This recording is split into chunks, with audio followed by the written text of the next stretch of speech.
Hi everyone. Welcome to the virtual video course, Entre No Zohar. I'm Wellman. I'll be your professor for the duration. This is not your average course, and this is not your average book. If you're here because you feel, you think, you wish there was something more to life, you're in the right place. If you're starting to sense alienation between you and other people, between you and the environment, within your family, between you and what used to satisfy you, perfect. If you're scared that nobody has a clue about how to handle the floods, the hurricanes, the oil spills, the wars, and the hatred, and on and on and on, that's why we're here. There's a book. It's titled The Book of Radiance. That's in English. In Hebrew, it's called Sefer HaZohar. It's 2,000 years old, and get this. It was written specifically for this time, for the first generation that would one day wake up in a cold sweat and realize that the entire world is connected. We're one living, breathing whole. Pinch yourself. You're alive. You made it. You're a bona fide first-generation member. You made it. It's time to open up this book and shine some of its radiance on the system that's connecting us and how it works.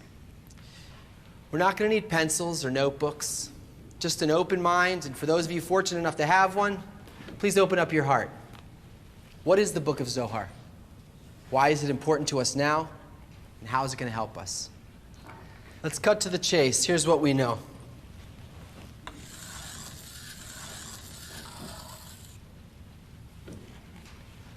For centuries, the Zohar has been considered to be the most important, powerful book of Western mysticism, said to hold the secrets of the universe and all of the heavenly realms. Mapping the worlds of angels, demons, and celestial beings, it's filled with fantastical parables, odd references, and strange stories extracted from the Torah and the Bible, in which it comments, pointing to a hidden code, which if properly understood unlocks the secrets of life itself. Yes, a very mysterious work indeed, sure. Because it's mysterious, it's raised suspicions in some who are afraid its content and purpose are far more nefarious. It's the world's first occult conspiracy, a dark cabal. Hidden instructions on how to control the world, a source of power to the secret societies, the Masons, the Jews, the Vatican, who manipulate political, economic, and social structures, seducing the masses with childish biblical fantasies in order to enslave us so they can keep their royal lifestyles intact and prevent us from accessing the meaning and purpose of life. So, to some it's a sacred mystical force beyond understanding to be respected and revered, and to others it's a not so understood power to be used by some for their own deepest, darkest aims. They're both right.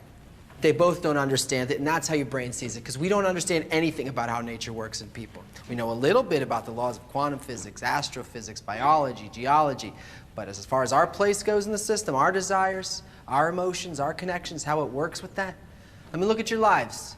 Look at the world.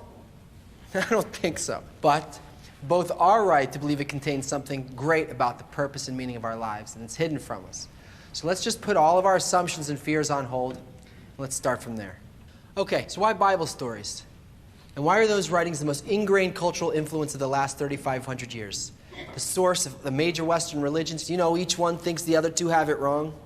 Why are most of the world's laws and moral codes built around it? How come following them hasn't made a world that works? I mean, if it doesn't really make sense to us, and it doesn't line up with our modern science, and it isn't working the way it's supposed to, then why does it capture our imagination with such a deep hold on these feelings of right and reverence and mystery? Why do we think it's about the truth? Because it is, but we're not. Its meaning, though it's precious and transcendent, it's hidden from us by the current state of our own nature, which, by the way, is also hidden from us. Look at it.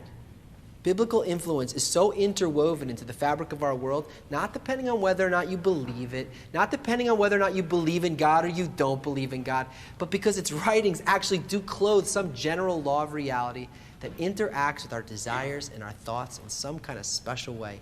And this interplay has built and operated the human level of existence. Yeah, that's why we see it everywhere. It appears as though it's outside of us, but it's not. The Zohar is a true wonder, and perhaps the world's greatest work of, it has accurate data on physical cosmology and historical forecasts that predate events and discoveries by thousands of years. But its timeless genius is that it's a work not of art, not of science, but of purpose. And our inability to see it for what it is because maybe, just maybe, our idea of what a book is just doesn't apply. Here. There is a great, and as far as we're concerned, totally imperceivable force that makes Kabbalistic books not books at all. They are, and the Zohar is, the actual structure of nature. It's a system of laws that flow down in a chain of cause and effect from a single, simple law in nature in order to direct this world. For the Kabbalists, the people of the book who wrote the Zohar and the Bible on which it comments, the term book. A book refers to the ability to access the mechanism and purpose of being, a method of transforming ourselves to make our nature come into balance with the underlying nature of existence, to penetrate that, to begin to engage in it as though we bend back the book's covers and turn the world inside out so that you and I and the cosmos and the force that connects it all are the words of the book with no covers, and there's nothing outside of the story. Right now, whether we like it or not, we're being pushed by evolutionary forces to enter an interconnected, interdependent world. This is an entirely new level of existence where we have to reach a conscious connection to nature's underlying laws. The Zohar is the exact opposite of our dominant intention and why we want what we want. This is what the Kabbalists identify as corporality, our world, the desire to want for myself more. Much more than I want for anyone else. It's what we call egoism. But the why of the spiritual or holy books, the very thought they were constructed from, is the inverse quality. The will to bestow unconditionally, without a shred of self-consideration, real loving, pure giving. We need that answer now. And it gives it to us from the point of view of what we're going to be, rather than from what we've been. In a language that seems puzzling and ancient, but really it's the expression of a future that we can't perceive, because right now, for the time being, we're nothing like it. What it has to give us is meant for everyone, but you can't just jump in and read it. Its language doesn't come from the mind, and it's not made for the mind. It's made to be realized by a great desire and a passionate heart. It's like the heart of a child when he first discovers this world. He's soaking up everything. He's feeling opposite forces that compel him to grow. He feels hot, he feels cold, he feels light, he feels dark, pleasure and pain, a relentless desire to try again. He plays and he mimics until he reaches that balance, not in his intellect. I mean, what mind does a baby use when he learns to walk?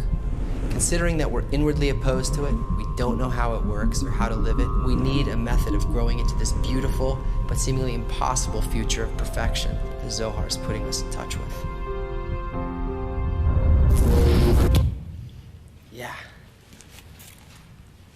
Zohar equals the complete, unified system of connections governed by a single, all-encompassing law, which is opposite to my nature. Equals nothing is excluded from the system or external to it. Equals the story is life with no end. Equals demanding to be changed by the intention behind everything in the system. Equals a means of becoming inwardly identical to the single governing law of love. Equals the creation of a real world that works inside and out. Simple, right?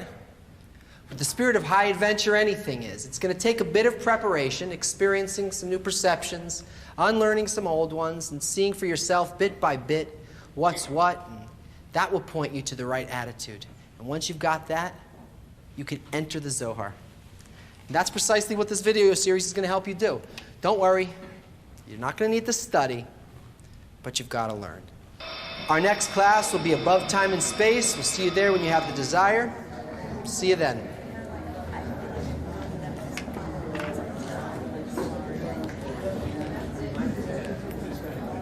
Oh, the left and right doors are locked. You'll have to take the middle.